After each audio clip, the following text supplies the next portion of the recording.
તમે સરકારી નોકરીની તૈયારી કરી રહ્યા છો, દિવસ રાત મહેનત કરો છો અને સપના જુઓ છો કે એક દિવસ સરકારી નોકરી મળશે, પણ અચાનક એક વિચાર આવે, અરે યાર મારા હાથ પર તો ટેટુ છે, હવે મારી સરકારી નોકરી રિજેક્ટ તો નહીં થાય ને? જો તમને પણ આ પ્રશ્ન છે તો ચિંતા કરવાની જરૂર નથી, કારણ કે મેં આ વિષય પર સંપૂર્ણ રિસર્ચ કર્યું છે, જેથી તમને રિસર્ચ કરવાની જરૂર ના પડે. તો ચાલો જાણીએ કે સરકારી નોકરીમાં ટેટુ ખરેખર સમસ્યા છે કે નહીં. સૌથી પહેલા તો તમને એ પ્રશ્ન થશે કે હું આ વિષય પર વાત કરનારો કોણ? મારું નામ ઉમંગ ટેલર છે. હું યુકે ટેટુસનો ફાઉન્ડર છું અને છેલ્લા 11 વર્ષથી ટેટુ ઇન્ડસ્ટ્રીમાં કામ કરી રહ્યો છું. અમારો સ્ટુડિયો બાવળા અમદાવાદમાં છે, પણ આજે હું ટેટુ આર્ટિસ્ટ છું, એટલે ટેટુને સપોર્ટ કરું એ રીતે જવાબ આપવાનો નથી, કારણ કે આ વિષય પર મેં સરકારી કર્મચારી, વિવિધ ક્ષેત્રોના અધિકારીઓ સાથે વાત કરીને માહિતી એકત્ર કરી છે, અને આજે હું તમને સૌથી વધુ રિસર્ચ કરેલી માહિતી સરળ ભાષામાં સમજાવવા જઈ રહ્યા છું. ટૂંકમાં જવાબ શું છે? શું ટેટુ હોવાના કારણે સરકારી નોકરી રિજેક્ટ થાય? જવાબ છે ના.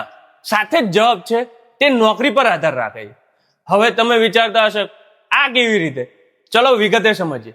સૌથી પહેલા વાત કરીએ એ વિભાગોની જ્યાં ટેટુ સામાન્ય રીતે કોઈ સમસ્યા નથી, જેમ કે બેન્કિંગ સેક્ટર, રેલવે, સરકારી શાળાઓ, બીજા ઘણા સરકારી વિભાગો. અહીં સામાન્ય રીતે કોઈ તમારું શરીર ચેક કરવા નથી આવવાનું કે તમારા હાથમાં ટેટુ છે કે નહીં એ ચેક કરવા નથી આવવાનું. એટલે મોટા ભાગના આવા સરકારી વિભાગોમાં ટેટુ હોવું કોઈ મોટી સમસ્યા નથી, તમે નિશ્ચિંત રહી શકો છો.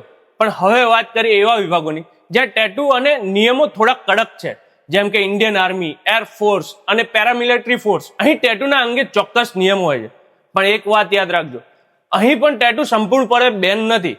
ડિફેન્સ વિભાગોમાં સામાન્ય રીતે હાથના કેટલાક ચોક્કસ ભાગોમાં ટેટુની મંજૂરી હોય છે, જેમ કે ઇનર ફોરઆર્મ, આઉટર ફોરઆર્મ, અને ડિઝાઇન પણ સાંસ્કૃતિક રીતે સ્વીકાર્ય હોવી જોઈએ. જો તમારું ટેટુ યોગ્ય છે, સામાન્ય રીતે કોઈ સમસ્યા નથી. ટેટુમાં અશ્લીલ ડિઝાઇન, હિંસક ચિત્રો, અયોગ્ય શબ્દો, વલ્ગર કન્ટેન્ટ હોય તો પછી મુશ્કેલી થઈ શકે છે.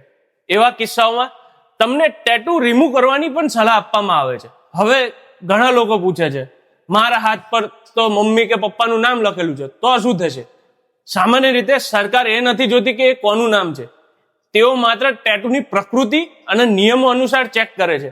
જો ટેટુ યોગ્ય જગ્યાએ છે, કોઈ નિયમોનું ભંગ થતું નથી, તો સામાન્ય રીતે સમસ્યા થતી નથી. હવે બીજો મોટો પ્રશ્ન, જો ટેટુ ગળામાં હોય, ચહેરા પર હોય, ખૂબ જ દેખાતું હોય, તો અહીં નિયમો કડક બને છે. ડિફેન્સ વિભાગોમાં સામાન્ય રીતે યુનિફોર્મની બહાર દેખાવા ના જોઈએ ટેટુ, એટલે ચહેરા પર ટેટુ, ગળા પર ટેટુ અને ખૂબ જ દેખાતા ટેટુ ઘણી વખત સ્વીકારવામાં આવતા નથી, કારણ કે ટેટુ યુનિફોર્મની અંદર છુપાયેલું હોવું જોઈએ. હવે એક રસપ્રદ બાબત, ભલે નિયમો તમને મંજૂરી આપે, પણ ક્યારે ઇન્ટરવ્યુ લેનાર વ્યક્તિનો અભિગમ અલગ હોઈ શકે છે. કલ્પના કરો, તમે ફૂલ સ્લીવ ટેટુ સાથે ઇન્ટરવ્યુમાં જાઓ છો અને સામે એક ખૂબ જ પરંપરાગત અંકલ હોય, તો કદાચ તેઓ તમને થોડું અલગ રીતે જોતા હોય, એટલે તમને લાગે છે કે તમારું ટેટુ વધારે દેખાય છે, તો ઇન્ટરવ્યુ દરમિયાન તેને કવર રાખવું સારો વિકલ્પ છે. તો આખરે નિર્ણય શું સરકારી નોકરીમાં ટેટુ ચાલે?